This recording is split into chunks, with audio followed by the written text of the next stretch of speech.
Aduh, kenapa lampu depan Myvi ni kejap hidup, kejap mati. Entah dah hangus ke? Apalah, tukar baru je lah.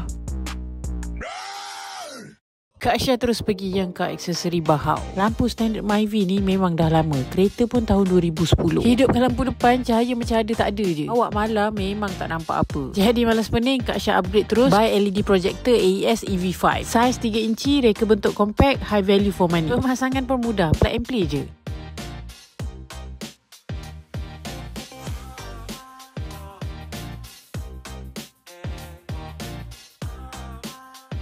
Hasil dia bila dah siap, memang cantik. Cantik je tak cukup guys, mestilah kena terang. AES EV5 ni low beam dia 55 watt, high beam 65 watt. Structure dia double cup. Sebab tu pancaran cahaya dia lebih luas, lebih kuat dan lebih terang. Jadi memandu pada waktu malam, visibility jauh lebih baik. Walaupun dalam keadaan cuaca yang buruk, hujan, berkabus, permukaan jalan yang tak elok. AES EV5 ni memang sesuai untuk pelbagai model kereta. Kualiti cahaya yang jauh lebih premium, bantu korang memandu dengan jauh lebih mudah. Visibility pada jalan memang jauh berbeza.